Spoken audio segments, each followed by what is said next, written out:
Karl Popper fue un Karl Popper was an Austrian philosopher of science and a friend of Hayek's. Popper's thinking changed over time, and he passed away in 1994. I had the pleasure of meeting him and having some contact with him. To tell you the truth, though Popper is considered a great liberal, a great critic of positivism, we mustn't kid ourselves. The thing is, he attacked the most extreme positivists, but he remained a positivist himself. Popper never clearly grasped that the fundamental difference between the world of the social sciences and the world of the natural sciences calls for a different method. Y de hecho, pues, Popper sigue siendo positivista y el principio... Popper remained a positivist, and the principle that has gained acceptance among positivists and scientificists who seek a procedure for determining if their theoretical laws are valid or sound is a demarcation principle put forward by Popper. Son correctas, es un principio de demarcación que debemos a Popper. El principio se basa de la siguiente manera. The principle can be explained as follows. The natural scientist begins with a hypothesis, something he believes may happen. Y entonces, Then he goes to the real world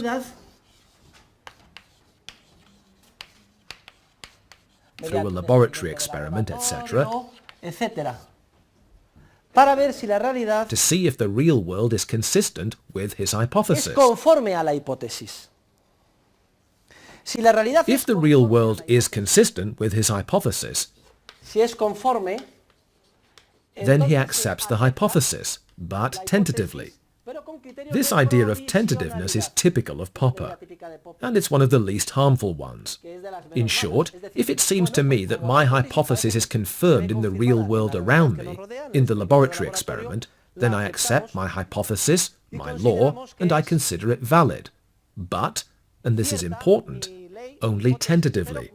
I do not rule out the possibility that in the future another lab experiment, another discovery, etc., may refute my hypothesis, because it is inconsistent with new findings. If my hypothesis is inconsistent with new findings, I consider it refuted.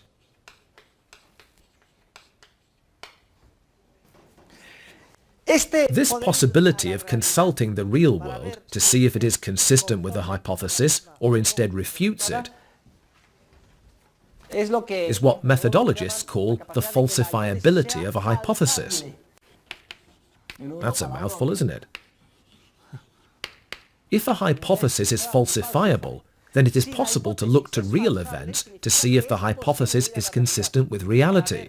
And if it is, then the hypothesis is accepted as valid, but only tentatively. If it is not consistent with reality, the hypothesis is not accepted. This is called the Falsifiability Criterion, and it is what would determine whether or not a hypothesis is scientific. Therefore, only falsifiable hypotheses, only hypotheses that can be tested in the real world to see if the real world validates them or not, are considered scientific. So, those hypotheses that are not falsifiable are considered unscientific. No son científicas. Y la falsación, falsification consists precisely of empirical testing. That is, of seeing if real events confirm the hypothesis or not.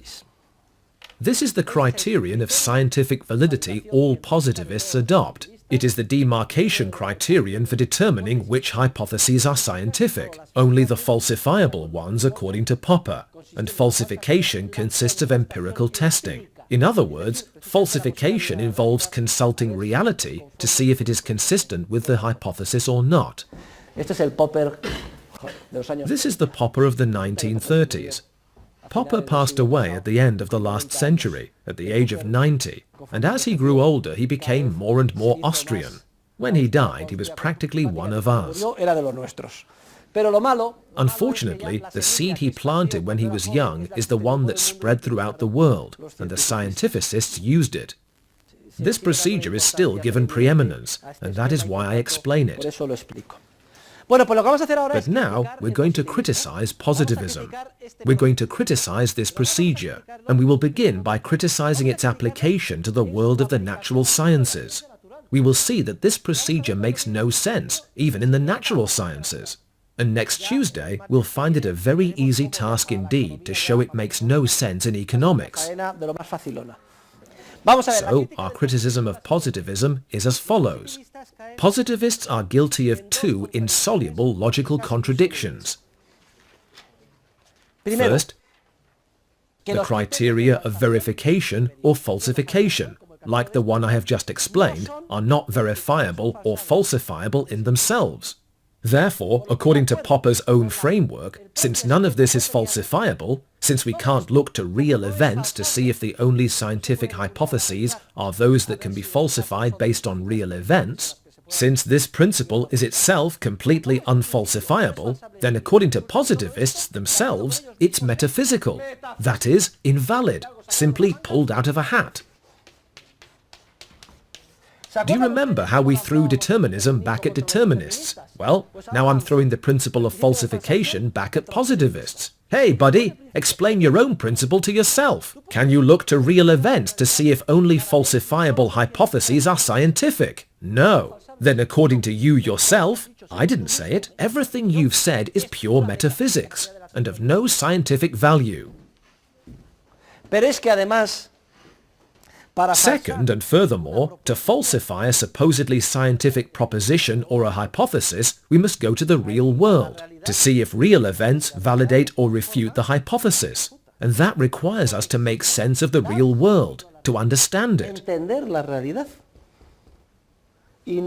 there is no way we can possibly understand the real world if we don't already have a theoretical hypothesis that is true. So, I'd like to see you solve that problem. But let's leave natural scientists and their methodological problems alone. It's up to them how they deal with them. We are economists and social scientists, and from the perspective of social science, there are 4 further reasons it is impossible to apply this framework of scientific validation in our discipline. We'll discuss them next Tuesday.